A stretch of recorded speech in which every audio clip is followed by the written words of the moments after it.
All right. To continue where we left off here is part two of candidate engagement and emails. Okay. So we're just leaving off there. We want these to be capitalized. Okay. And then going off that, make sure the first letter of every single thing in your subject head is always capitalized. It has to be capitalized, even if it's an A or I or whatever, small letters. Make sure that's capitalized. That's gonna be important. Okay. So again, just going off this. The urgently for professional digital strategy. This changes. You can change this in one of two ways. You can make this part the title of the position that you have. You could do it as in terms of the practice, digital strategy. You can do it by looking at um, what that person has in their title or their title or in their background, so to make it relevant to what they are. Say that will help as well. Okay, and then again, to manage the growth of their financial services clients. Again, it's giving an idea that giving a repeat word here, right? Financial services, so that they know, hey, this is going to be working with financial services people, and if that's what their background is, it's showing that it's again very relevant to them. Okay, last piece of this, right? Very important. Let's find a time to touch base. Let me know the best time and number to reach you with. Okay, so a couple things to point out here. There's different ways to phrase this, right? Let's find a time to touch base. This is not asking a question. It's not saying let me know if you want to connect. It's not saying would you want to talk sometime this week. Um, Let me know. It's not. It is making a statement. So look, let's find a time to chat, or why don't we find a time to chat? You're assuming that we're going to connect. You're not asking questions or asking for permission for that. Okay, and then from here, let me know the best time and number to reach you with. This is again a statement. Um, it's telling them exactly what to do. Let you know a time, and let me know a number to reach you with. Okay, and then saying thanks. I like saying thanks or many thanks. Thanks assumes that it makes an assumption that they're going to do it. It's like thanks for doing that. But you can use best or regards or whatever you want to do, and then name. Now, a couple things. Now, this is the first time I've used this little dash thing here, right? Just decided to do that. In the inmails, you can use it. Other things that'll be good to do is to bold and underline or to italicize certain things. You can do that in your Outlook. You cannot do that in your inmails. But I figured this is just it creates the shock value piece where it's just something random that jumps out to you. A marketing technique in general. People's minds psychologically, if there's something unusual that's there, it attracts their attention. So a couple examples of that. The talking gecko for Geico. I mean, it's a talking animal. Talking animals is a marketing strategy for people to pay attention to something that's unusual. Okay, so that's what we're doing in this message by having this little dash there. Don't have to do that. Just thought I'd point that out. Okay, and then just to go over a couple others that have converted well for me. Let's go ahead and take a look at the outbox. I have some of my draft, which I would recommend again creating a quick part as opposed to doing this. But let's take a look at some of these. So this is a message I will send to folks that I've connected with on InMail. So thanks for the connection. Shoot me a quick note if you'd like to touch base regarding your career interests this week. Many thanks. So notice how different this is, right?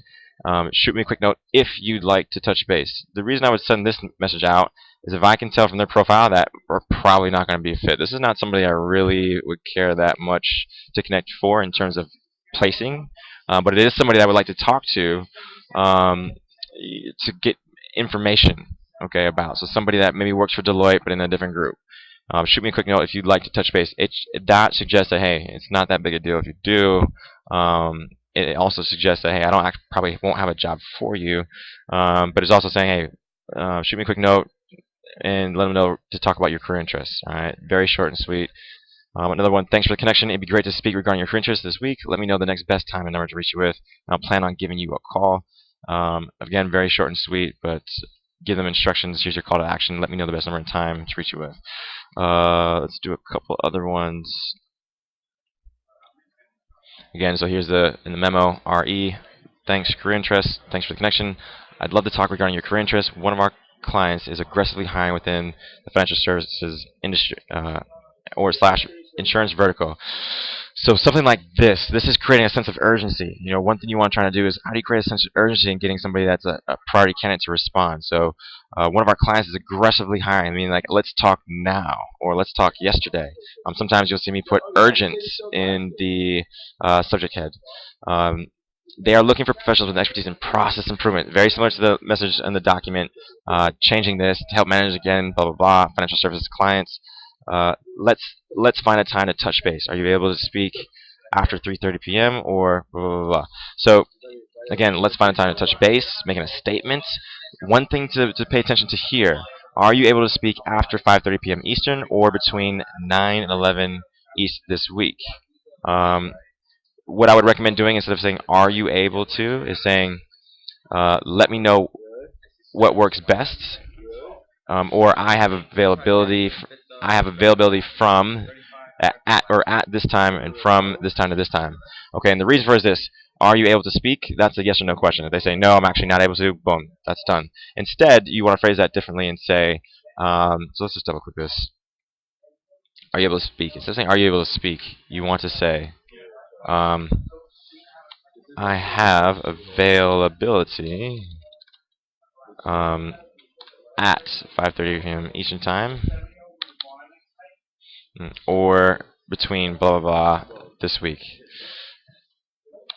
Uh, and then ending, let me know the best time and number to reach you with, or something along those lines. Okay.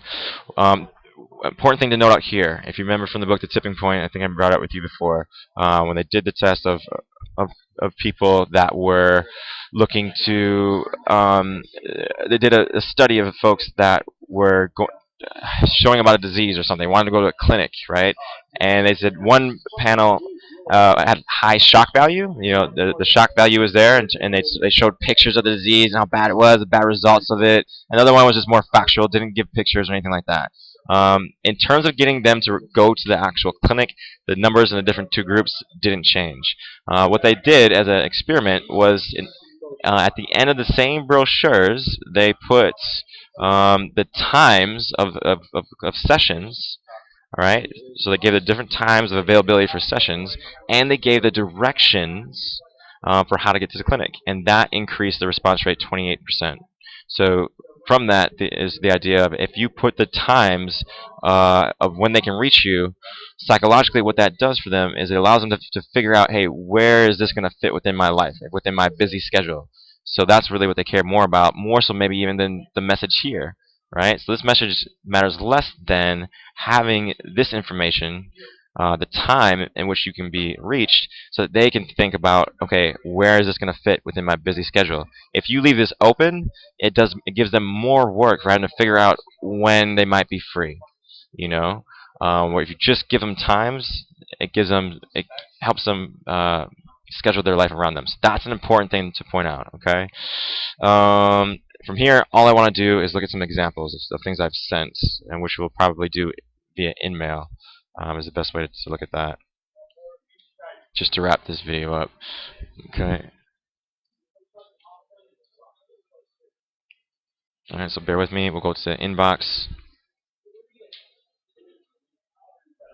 We will go, let's just click on some people that respond recently, okay? So here is Miss Julie, Digital Strategy. So you can see from the title, for the record, I've reached out to this woman before, she didn't respond, okay? But she responded now. I just reached out to her again, I believe this date. And here's what I did differently. Boom, you can see the RE in the subject head. That's a lie. This is actually not a returned whatever. I've never spoken with her, but put the RE in there. You see the brackets, all right? And then boom, Digital Strategy dash senior management conversations. I don't know. I just felt like that would be a good thing to do. Got her to respond, right? What was the message I sent to her? Hi, Julie. Hope this finds you well. We're working with major advisory firms, and there's a high demand to find people with an expertise in digital strategy to help manage the growth of financial services clients, right? High demand suggests the level of urgency in talking to you, meaning respond right now, as opposed to saying, would love to hear your career interests. Tells you what we're going to talk about. But high demand means like, hey, you're a hot commodity, and you're hard to find. Again, major advisory firms suggest management consulting, so it's relevant to her. Financial services, even more relevant to her. Digital strategy most relevant to her. Okay, I'd love to touch base regarding your career interest and learn your criteria for considering new opportunities. Right, this is great for people who aren't looking for jobs. I'd love to learn your criteria. What would it take to get you to move? That's what you want them to think about. Um, Anyways, please let me know the next best time, and I'm gonna reach you with. Boom, many thanks. So that's an example. Let's see what other examples we got. Messages. Okay, let's just see. Aaron Club follow up. Boom. RE, Aaron Club, follow up. So first they'll see Aaron Club, like who the hell is that? At least it's someone's name. But you have follow up, suggesting that we've already spoke before. Okay. I follow up with this finds you well. I'd love to connect regarding your career interests. One of our clients urgently looking for someone with an HR and strategy transformation background. So as you can see, all I've done is change this phrase, and everything else stays the same. Here's a different note that you haven't seen yet. If your career goal is to continue progressing within management consulting, I may be a great resource for you at some point. So this is good for people, again, who are passive, who are not looking for work. But if you say this, look, if your career goal is to stay within management consulting, which they'll think to themselves, well, yes, it is, I may be a great resource for you at some point. At some point suggests that, hey, I'm not going to pressure you into taking a job right now if you're not interested. So even if they're not looking for a job urgent or open to looking or whatever, if you say, at some point suggest that, hey, let's just build a relationship, and at some point down the line, it's still going to be worth talking to me if you are wanting to stay within management consulting. Furthermore, let's find time to touch base. Are you able to speak after 7 p.m. or tomorrow sometime before 7, whatever? I've made these times up. It doesn't really matter. It's just a matter of, can you give them times for them to figure out when they could schedule this within their life, right? And let's see how she responds to that. Aaron, at the moment, I'm very engaged, it's late and happy, right? So boom, she's someone that's not actively looking, not even really wanting to talk. So if you send her a different message, you're not going to get a response. Because the way this message is structured, the way I know that is because this is the second or third message I've sent her, and this is the first time she responded, right?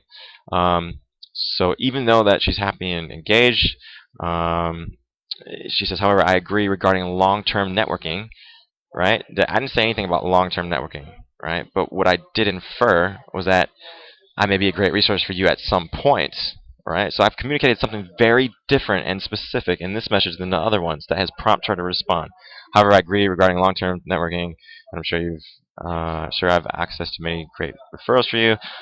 So yes, I would like to touch base at some point, right? So she's using the exact freaking words that I put in her message to respond to me, which shows you why she responded. That's very helpful information. And then boom. How nice is that? Many referrals for you. Would love referrals, lady. If you send me details on your opportunity, I can check my network for fits and refer them to you. That is fantastic. And then you and I can meet sometime in November, maybe. That is just one of the best messages you could possibly get. That's the most ideal response you can get from somebody who doesn't really want to talk to you right now. Because people who don't want to talk to you right now probably just not going to respond. Okay? All right. And lastly, let's just take a look at this, and then we'll wrap this video up. This is your boy Brian Hova. Okay, so as you can see, urgent. Put urgent here. Senior management opportunity. I didn't say anything about the base and the salary. Didn't and I put RE here to suggest that we've already spoken before. What did I say to him? Hi Brian, hope this finds you well. Working with major advisory firms, blah blah blah. Everything is the same except trading and risk management. Love to touch base regarding your career interests and your criteria for the opportunities. Please let me know the next best time I'm going to reach you with. Boom, his response. I have not been actively seeking new opportunities. Right, so just to let me know, I guess. But we'll be interested in speaking with you. My calendar is open this day. So he tells me the time, tells me the number. He followed my instructions, right? But that happened just because of this. I told him what to do. This is the call to action. Let me know the next best time and number to reach you with. So he tells me the next best time. I don't want to know a time. Give me the next best one. So he comes back saying today and gives me the best number to reach him with. Alright, so hope that's helpful. In the next video, we'll be talking about how to engage candidates once you've set an appointment with them. So how to do candidate calls with folks.